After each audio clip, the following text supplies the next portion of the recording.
Picture a man born into wealth and privilege in one of the ancient world's most prosperous cities. His family held hereditary rights to religious office. Political power was his birthright. The aristocratic life of Ephesus, with its magnificent temple of Artemis, one of the seven wonders of the ancient world, was laid out before him like a banquet, and he said no. Heraclitus walked away from it all, not in a dramatic public rejection, not to start a commune or lead a movement. He just withdrew into solitude, into thought, into a kind of philosophical isolation that would earn him one of history's most haunting nicknames, the Weeping Philosopher. Why weeping? Because everywhere he looked, Heraclitus saw human beings sleepwalking through existence. We think we're awake, he observed, but we're actually dreaming, mistaking appearances for reality, confusing our comfortable illusions for truth. And unlike most philosophers who get frustrated with human ignorance, Heraclitus seemed genuinely sad about it, melancholic, as if he could see something the rest of us couldn't, and it broke his heart that we were missing it. But here's where it gets really interesting. His contemporaries also called him the Obscure One, not because he was confused, but because he deliberately wrote in riddles, paradoxes, and enigmatic fragments. He wasn't trying to make philosophy accessible. He was making it difficult on purpose. Think about that choice for a moment. Most teachers try to simplify, to clarify, to make things easier to understand. Heraclitus did the opposite. He wrote things like, "The way up and the way down are one and the same, and war is father of all and king of all." Cryptic, paradoxical, deliberately obscure. Was he just being pretentious? Here's what I think. Heraclitus understood something profound about truth. Some insights can't be handed to you like a package. They have to be earned through struggle, through wrestling with contradiction, through the discomfort of having your assumptions shattered. Easy answers create shallow understanding. Difficult truths require difficult paths. So he wrote one book, just one, and in an act that perfectly captures his character, he didn't publish it in the ancient equivalent of a bestseller list. He deposited it in the temple of Artemis and walked away. The book has been lost to time. What survives are fragments, quotations preserved by later philosophers, scattered pieces of a shattered mirror. And here's the beautiful irony. Those fragments might be more powerful than the complete work ever was. Because now we have to do what Heraclitus always wanted us to do. Work for it. Struggle with it. Piece together meaning from incomplete evidence. The form matches the content perfectly. Now you might be wondering, why should we care about a melancholic aristocrat who wrote in riddles 2,500 years ago? What could he possibly tell us about our world of smartphones and social media, of quantum physics and climate change? Everything, as it turns out. Because Heraclitus saw something about reality that we're still grappling with today. Something that modern physics has confirmed, that Buddhist philosophy has explored, that every person who's ever experienced loss or change or transformation has felt in their bones. He saw that the universe isn't what we think it is, that permanence is an illusion, that what we mistake for stability is actually a dance of constant transformation. And he captured this insight in one of the most famous philosophical statements ever written, a statement so simple a child could understand it, and so profound that philosophers are still unpacking its implications 25 centuries later. You cannot step into the same river twice. 6 words. That's all it takes. 6 words that crack open reality like an egg and show you what's really inside. Let's sit with this for a moment. Really think about it. You're standing on a riverbank. You step into the water, you step out, you step back in. Same river, right? Wrong. The water that touched your foot the first time? It's downstream now, miles away. The river you're stepping into the second time is completely new water. Different molecules, different temperature probably, different everything. It's not the same river at all. Okay, you might say, but it's still the Nile or the Mississippi or whatever river we're talking about. The river itself is the same, even if the water changes. And this is where Heraclitus drops the philosophical bomb. No. There is no river itself apart from the flowing water. The river is the flow. Take away the constant change, the perpetual movement of water, and you don't have a river anymore. You have a ditch. The river's identity, its very essence, is change. But wait, it gets more interesting. Because you're not the same person who stepped in the first time either. Think about it. In the seconds between your first step and your second step, Cells in your body have died and been replaced. Your thoughts have changed. Your emotional state has shifted. The you who steps in the second time is literally, physically, psychologically different from the you who stepped in the first time. So it's not just that you can't step into the same river twice. You can't step into any river twice because there's no you that persists unchanged between the steps. This is what the ancient Greeks called Panta Rhei. Everything flows. Not some things change, or change happens sometimes. Everything flows. All the time. Without exception. And here's where most people's brains start to rebel. Because this isn't how we experience life, is it? You look at your desk, your car, your house. They seem solid, permanent, unchanging. You look in the mirror and you see, well, you, the same person you were yesterday. The same person you'll be tomorrow. But Heraclitus is telling you that's an illusion. A trick your mind plays to make sense of reality. What you're actually looking at is a process masquerading as a thing. A verb pretending to be a noun. Your desk? It's slowly decomposing, oxidizing, accumulating microscopic changes every second. Your body? It's a river of cellular regeneration. You're literally not made of the same physical stuff you were made of 7 years ago. Your identity? It's a narrative you construct moment by moment. A story you tell yourself about continuity that papers over constant psychological transformation. Permanence, Heraclitus realized, is the lie we tell ourselves to feel safe in a universe that never stops moving. Now I know what some of you are thinking. This is terrifying. If nothing's permanent, if everything's constantly changing, then what can I hold on to? What's stable? What's real? And that anxiety, that existential vertigo is exactly what Heraclitus wanted you to feel. Because that discomfort is the first step toward truth. As long as you're comfortable with your illusions, you'll never look deeper. But here's what's remarkable. Heraclitus isn't a nihilist. He's not saying, nothing matters because everything changes. He's saying something far more radical. Change itself is what matters. Flux isn't the problem, it's the solution. It's not chaos that needs to be overcome. It's the fundamental nature of reality that needs to be understood and embraced. Think about what happens when you actually try to hold on to something permanent. A relationship, a job, a version of yourself you liked better. What happens? Suffering, frustration, disappointment? Because you're trying to freeze a river. You're demanding that the universe stop being what it fundamentally is. But what if you stopped fighting the current? What if you recognized that the river's beauty is its flow? That change isn't something happening to reality. It is reality. This is the first piece of Heraclitus's vision. Everything flows. The universe is process, not product. Becoming, not being. Transformation, not stasis. And once you see this, really see it, you can't unsee it. You look at a flower and you see it blooming and wilting simultaneously. You look at a relationship and you see it constantly evolving, never static. You look at yourself and you see not a fixed identity but a dynamic process of continuous self-creation. But this raises an urgent question. If everything's constantly changing, if nothing's permanent, why isn't the universe just complete chaos? Why is there any order at all? Why do rivers flow in channels instead of randomly? Why does change follow patterns? Hold that question. Because Heraclitus has an answer that's going to blow your mind. But first, we need to understand something even stranger about how reality actually works. Alright, so we've established that everything flows, that change is the only constant. Your next logical question should be, okay, but change from what to what? What are the poles between which everything moves? And here's where Heraclitus makes a move that still feels radical 2,500 years later. He says, those poles you're imagining, day and night, life and death, hot and cold, up and down, good and bad. They're not actually separate things. They're not opponents in some cosmic battle. They're partners in a dance. More than that, they're the same thing viewed from different angles. The way up and the way down are one and the same. Read that again. Let it sit. Because this isn't just poetic language. It's a precise description of reality that your mind is probably resisting right now. Think about a road going up a mountain.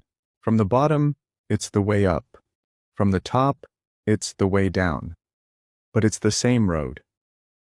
The difference isn't in the road itself. It's in your perspective, your position, your direction of travel. The road doesn't care which way you're going. It's not up or down in itself. It's both, simultaneously. Now apply this to everything else. Day and night. Look at the slide. They're not enemies. They're not even really separate. Day is just the earth turning toward the sun. Night is the earth turning away. Same rotation, same movement. One continuous process that we artificially divide into day and night because our human perception needs categories. But the earth doesn't stop rotating at sunset and start doing something different. The process is unified. What we call opposites are just different phases of the same cycle. Life and death? Same thing, not metaphorically, literally. Every moment you're alive, cells are dying. Every moment you're dying, new cells are being born. You're not alive, then dead. You're always both, in different proportions. Life contains death. Death enables life. They're not sequential states. They're simultaneous processes. And here's where it gets really interesting. Heraclitus says these opposites don't just coexist. They need each other. They define each other. They create each other. What would hot mean in a universe where cold didn't exist? It wouldn't mean anything. Hot is only hot in relation to cold. Remove one pole and the other pole vanishes too. They're not independent. They're interdependent, co-arising, mutually constitutive. Think about health and sickness. We think of them as opposites, right? You're either healthy or sick. But, Heraclitus would say, health is the balance of opposing forces in your body. Too much heat, you have a fever. Too little, you have hypothermia. Too much moisture, you drown. Too little, you dehydrate. Health isn't the absence of these forces. It's their dynamic equilibrium. It's the tension between opposites held in perfect balance. War is the father of all and king of all. When Heraclitus wrote this, he wasn't glorifying violence. He was describing the creative power of conflict. Not military war, cosmic tension. The strife between opposites that generates everything? Look at a guitar string. If there's no tension, it doesn't make sound. If there's too much tension, it snaps. The music, the harmony, comes from the string being pulled in opposite directions simultaneously. The conflict is the creativity. Or think about muscles. They work in opposing pairs. Your bicep contracts, your tricep extends. Push and pull. Tension and release. That opposition is what enables movement.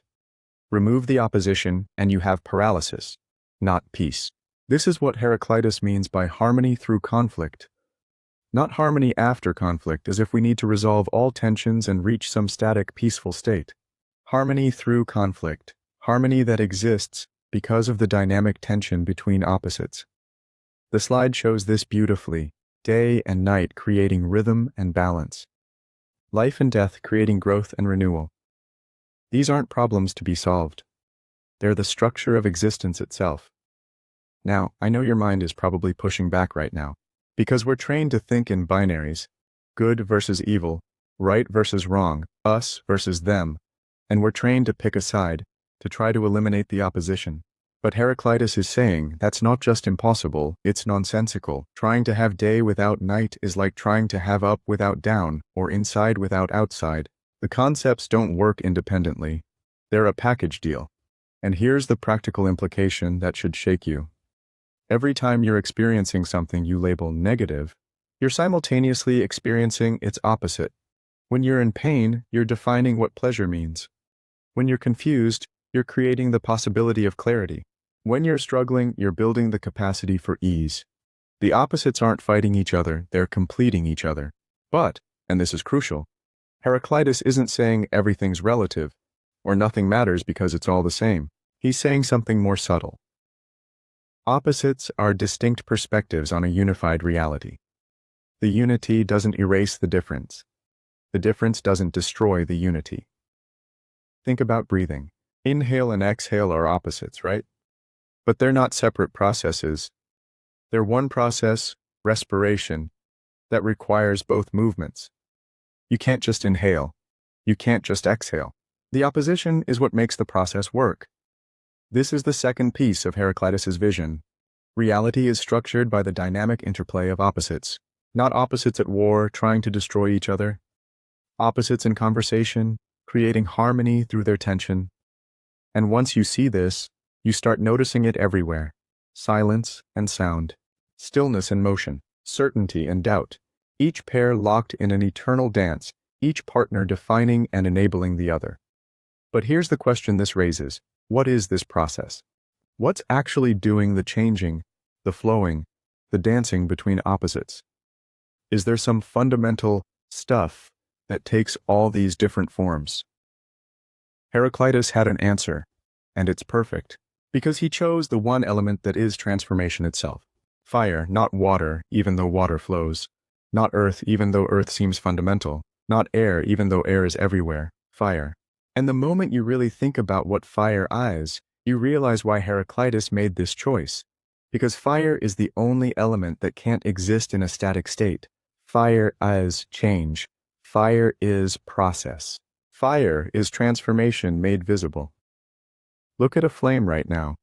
In your mind, if you don't have one in front of you, what are you actually looking at? You're not looking at a thing. You're looking at a process. Fire is fuel being consumed, energy being released, matter changing state. The flame you see now is already different from the flame you saw a second ago.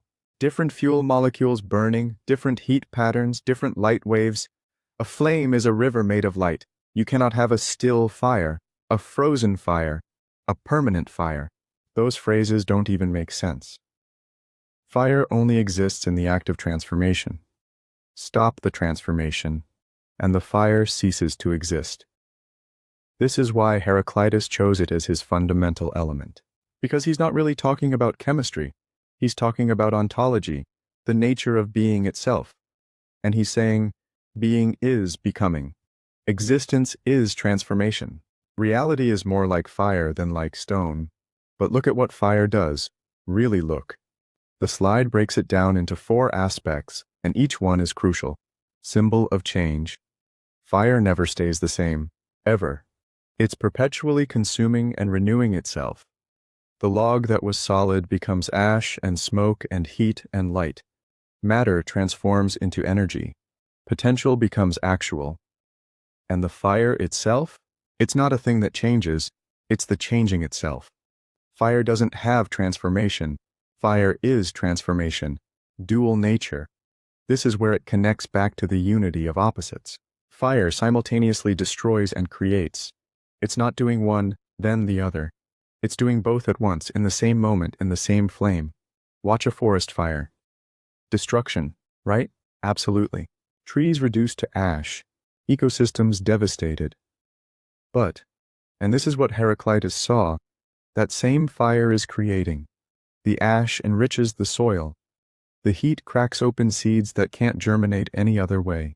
The cleared space allows new growth. Destruction and creation aren't separate processes. They're the same process viewed from different angles. Your body right now is a fire. Cells dying and being born. Fuel. Food being consumed. Energy being released. You are a controlled burn. A slow flame that maintains itself by constant transformation. Stop the fire and you're not a preserved, perfect version of yourself. You're a corpse, primal element. Now Heraclitus was working with ancient physics, where earth, air, fire, and water were thought to be the fundamental elements. We know now that's not scientifically accurate. But here's what's fascinating. Heraclitus's choice still works philosophically. He said fire is the source from which earth, air, and water all derive through transformation. Fire condenses into air condenses into water condenses into earth, and the process reverses. Earth evaporates into water into air into fire. Everything is fire in different states of transformation. Modern physics would say everything is energy in different states. Matter is condensed energy, ERMC2. Einstein basically confirmed Heraclitus 2,500 years later. Cosmic process. This is the big one. Fire isn't just a metaphor for Heraclitus. It's the literal underlying dynamic of the universe. Everything that exists is fire. Cosmic fire, divine fire, transformative fire, in various states of condensation and rarefaction. The sun is fire, your body is slow fire, a rock is extremely slow fire, a thought is subtle fire. Everything is the same fundamental process operating at different speeds and intensities, and this means, pay attention here, there's no such thing as a static object. Everything you think of as a thing is actually a process, a temporary pattern in the cosmic fire, a wave in the ocean of transformation. Your desk isn't a thing that might change. It's a changing that looks like a thing. Your body isn't a thing that ages. It's an aging that looks like a thing. Your identity isn't a thing that evolves. It's an evolving that looks like a thing. Fire makes this visible. You can't pretend a flame is a static object. You can't freeze it, preserve it, keep it the same. It won't let you maintain the illusion. It forces you to see reality as it actually is. Process, not product. And here's the beautiful irony. Fire is both the most destructive and the most creative force humans have ever encountered. It destroys forests and creates warmth. It destroys raw meat and creates cooked food. It destroys darkness and creates light. It destroys the old and creates the new. Just like the universe itself, everything that seems solid, your body, your relationships, your beliefs, your civilization, is fire in slow motion. Burning, transforming, consuming, and creating simultaneously. Never the same from one moment to the next. And once you see this, you can't unsee it. The world stops being made of things and starts being made of processes. Nouns become verbs. Being becomes becoming. Stasis reveals itself as the illusion it always was. But, and here's the question that should be bothering you by now, if everything is fire, flux, transformation, opposites in tension, why isn't the universe just complete chaos? Why are there patterns? Why does the fire burn in predictable ways? Why do the opposites dance rather than just randomly collide? There has to be something orchestrating all this. Some principle of order underlying the chaos. Some rational structure governing the flux. And Heraclitus saw it. He called it the logos. And understanding what he meant by that word might be the most important philosophical move you ever make. Okay. Deep breath. Because we're about to tackle the concept that makes everything else make sense. And it's also the concept that most people completely misunderstand. The logos. In Greek, logos can mean word, reason, account, ratio, proportion, principle, discourse, rational structure. It's one of those magnificent words that carries multiple meanings simultaneously, and Heraclitus chose it precisely because of that richness. But here's what he's not saying. He's not saying there's a god or divine being sitting outside the universe imposing order on chaos. He's not talking about a lawgiver who wrote rules that nature has to follow. The logos isn't external to the universe. It is the universe's rational structure. It's not imposed on fire, it's inherent in the fire. It's not a rule governing flux. It's the pattern that flux naturally expresses. Think about it this way. When water flows downhill, it's not obeying an external command. Gravity isn't a policeman enforcing laws. The pattern of flow is the nature of water and gravity interacting. The order isn't added to the process, it's intrinsic to the process. That's the logos. It's the rational principle that makes flux coherent rather than random. It's why rivers flow in channels instead of just spreading everywhere. It's why opposites create harmony instead of just canceling each other out. It's why fire transforms predictably instead of chaotically. The logos is the grammar of reality, the underlying syntax that makes the cosmic sentence make sense. And here's what's absolutely crucial. The logos is omnipresent. It's not hidden in some remote location. It's not reserved for philosophers or mystics. It's right here, right now, in everything. In the pattern of your breathing, in the rhythm of day and night, in the structure of an atom, in the arc of a life from birth to death. The logos is speaking constantly. The universe is perpetually expressing its rational structure. Every moment, every process, every transformation is the logos manifesting itself. So why don't we see it?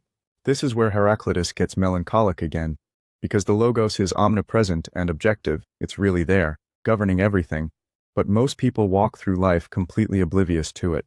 We mistake surface appearances for deeper reality. We see individual trees and miss the forest. We see separate events and miss the pattern. We see chaos and miss the order. It's not that the logos is hidden, it's that we're not looking properly. Heraclitus wrote, "Though the logos is common to all, most people live as if they had a private understanding of their own." What does that mean? It means we each create our own little bubble of interpretation, our own private narrative about how reality works. And we mistake our story for the truth. We think our perspective is reality, rather than recognizing that reality has a structure independent of our opinions about it.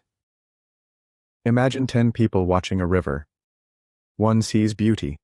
One sees danger. One sees fishing opportunity. One sees transportation route, one sees spiritual metaphor. They're all looking at the same river, but each has their own private interpretation.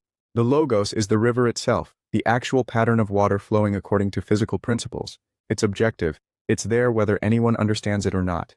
But most people never see past their own interpretation to the reality underneath, and this is why Heraclitus wrote in riddles. Because he understood something profound about learning. You can't just tell someone the logos. They have to discover it themselves. They have to struggle past their own private understanding to reach the common truth.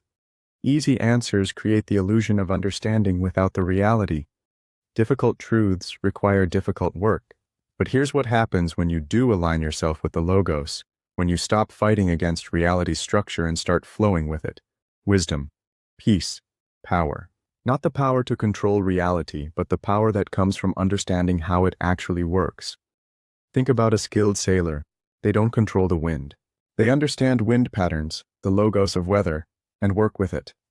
They harness forces they can't change by aligning with the rational structure of how those forces operate. That's what Heraclitus is teaching. The logos orchestrates the cosmos's constant flux. It harmonizes the unity of opposites. It governs the transformative fire. And when you understand it, really understand it, not just intellectually, but in your bones, you stop fighting reality and start dancing with it.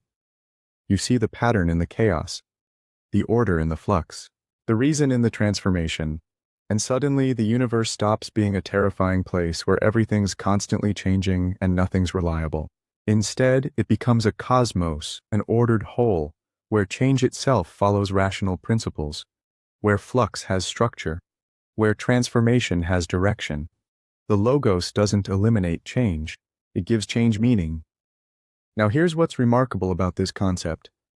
Heraclitus wrote about the logos around 500 BCE, and this idea, this notion of a rational principle underlying all existence, didn't die with him. It didn't stay buried in those fragments deposited in the temple of Artemis. It exploded through Western philosophy like fire. The Stoics grabbed it and made it central to their entire worldview. Early Christians adapted it. In the beginning was the word, logos, connecting Greek philosophy to religious revelation. Medieval thinkers wrestled with it. Enlightenment philosophers transformed it. Modern thinkers still grapple with it. Because once you see the logos, once you recognize that reality has rational structure, that the universe isn't just random chaos, you can't unsee it. It changes everything. How you think, how you live, how you relate to change and uncertainty and the fundamental flux of existence. But the question is, did Heraclitus just invent a clever idea? Or did he discover something real about the universe? Is the logos just ancient philosophy? Or is it living truth that still speaks to us today? Let's look at what happened to this idea over the next 2,500 years. Here's what I want you to understand. Heraclitus wasn't just another ancient philosopher who had some interesting ideas that historians study. He detonated a bomb in Western thought that's still sending out shockwaves. Let's start with Plato, writing about 100 years after Heraclitus. Plato read Heraclitus and thought, okay, if everything in the physical world is constantly changing, constantly in flux, then we can never have real knowledge of it. Knowledge requires stability, so there must be another realm, a realm of eternal, unchanging forms, where real truth exists. You see what happened? Heraclitus's insight about universal flux pushed Plato to invent the theory of forms. One of the most influential ideas in Western philosophy exists because Plato was trying to solve the problem Heraclitus identified. But Plato didn't just react against Heraclitus, he also learned from him. The dialectical method, examining ideas by putting opposing viewpoints in conversation with each other, that's pure Heraclitus. The unity of opposites. The idea that truth emerges from tension between competing perspectives. Plato's dialogues are the logos in action. Then jump forward to the Stoics, Zeno, Epictetus, Marcus Aurelius. They took Heraclitus's logos and made it the centerpiece of their entire philosophy. For the Stoics, the logos became divine reason, the rational principle governing the cosmos, the natural law that humans should align themselves with. Live according to nature doesn't mean go camping. It means align yourself with the logos. Understand how reality actually works and stop fighting against it. Accept what you can't change, change what you can, and have the wisdom to know the difference. Sound familiar? That's Heraclitus filtered through Stoic philosophy, still shaping how we think about wisdom and acceptance today. But the really wild part is what happened when Christianity emerged. The Gospel of John opens with, "In the beginning was the Word, Logos, and the Word was with God, and the Word was God." The Logos, the same word Heraclitus used. Early Christian thinkers took this Greek philosophical concept and fused it with Jewish theology. They said, the rational principle underlying reality isn't just impersonal structure, it's divine intelligence. It's God's creative word. It became flesh in Jesus. Now, whether you're religious or not, you have to admit, that's remarkable. A concept from pre-Socratic philosophy became foundational to Western religion. Heraclitus's idea got woven into the fabric of Christian theology, and the influence keeps going. Fast forward to the 19th century. Georg Wilhelm Friedrich Hegel is developing his philosophy of history and reality. And what's at the core of his system? Dialectics, thesis, antithesis, synthesis. Where does that come from? Heraclitus, the unity of opposites. The idea that contradiction isn't a problem to be avoided, but the engine of development. That conflict creates progress. That tension generates transformation. Hegel saw history itself as a Heraclitean process, constantly changing, moving through contradictions, driven by the conflict and resolution of opposing forces. The Logos unfolding itself through time. Marx took Hegel's dialectics and applied it to economics and class struggle. Nietzsche engaged with Heraclitus's ideas about becoming and transformation. Heidegger wrote extensively about Heraclitus's understanding of truth and being. Process philosophy, with thinkers like Whitehead, is basically Heraclitus updated with modern science. And here's what makes all this even more interesting. Modern physics keeps confirming Heraclitean insights. Quantum mechanics shows us that matter isn't really solid. It's patterns of energy. Particles are processes, not things. Reality at the quantum level is flux, transformation, probability waves collapsing into temporary states. Heraclitus said reality is fire, dynamic process, not static substance. Modern physics says reality is fields and forces and energy transformations. Different vocabulary. Same basic insight. The universe is more verb than noun. But here's what I really want you to get. This isn't just intellectual history. This isn't just a story about how one philosopher influenced other philosophers. This is about how a fundamental insight into reality's nature keeps getting rediscovered, re-expressed, and reapplied because it's true. The Logos isn't just an ancient Greek idea. It's a recognition of reality's actual structure. And every generation has to figure out how to express it in their own terms, how to apply it to their own challenges, how to live it in their own context. Plato did it with forms. The Stoics did it with natural law. Christians did it with divine word. Hegel did it with dialectical progress. Modern physics does it with quantum fields and relativity. But they're all circling around the same truth Heraclitus saw 2,500 years ago. Reality is dynamic, not static. Change follows patterns. Opposites create harmony. There's rational order underlying apparent chaos. And wisdom comes from aligning yourself with that order rather than fighting against it. Which brings us to the real question. The question that matters more than any historical influence or philosophical legacy. So what? What does any of this mean for your life? Right now, today. In a world of climate change and political chaos and personal uncertainty and constant technological disruption, what does it mean to live as if Heraclitus was right? That's not a historical question. That's not an academic question. That's the question that determines whether philosophy is just interesting intellectual exercise or actual wisdom that transforms how you exist. And Heraclitus has an answer, 4 answers actually, 4 ways that understanding flux, opposites, fire, and logos changes everything. Imagine standing beside a river that has been flowing for millennia. Its waters never pause, yet they never drown the stones that line its banks. That river is a metaphor for the world Heraclitus described. A place where change is constant. Conflict is the source of harmony, and an underlying order, the logos, guides everything beneath the surface. First, recognize that most of our suffering stems not from change itself, but from our instinct to resist it. When a relationship shifts, a career path bends, or even our bodies age, We often wish the water would freeze so we could cling to the familiar. Heraclitus reminds us that such resistance is futile, like trying to stop rain with a hand. Acceptance, however, does not mean surrender. It means holding our aspirations lightly, allowing them to glide with the current rather than clash against it.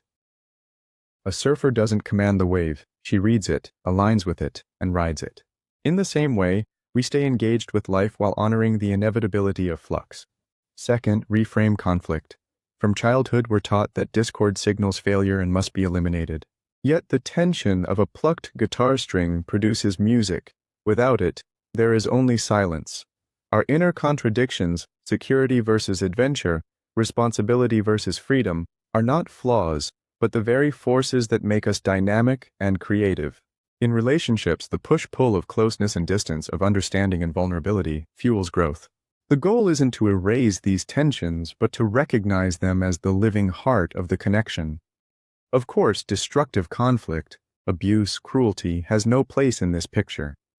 The distinction lies between creative tension and harmful chaos.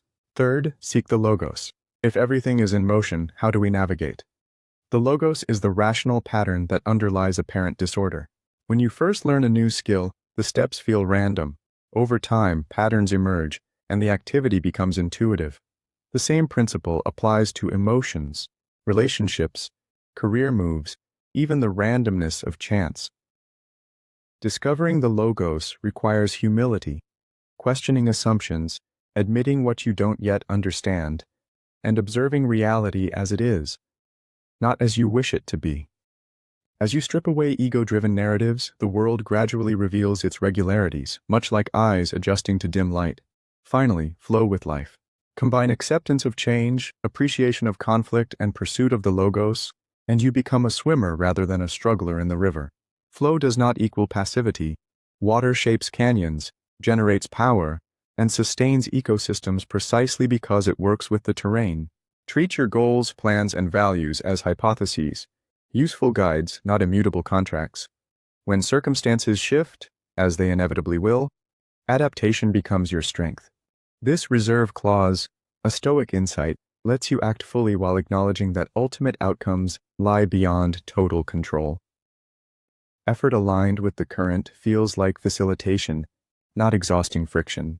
In short, change is the field of play, conflict is the music that enlivens the game, the logos is the rulebook you study, and flowing is the art of dancing to the music on a shifting field. Will you continue to battle the river, or will you learn to swim? Will you demand a static stage, or will you join the ever-changing dance? The choice determines whether you remain a victim of flux or a creative participant within it. May your journey downstream be both purposeful and exhilarating.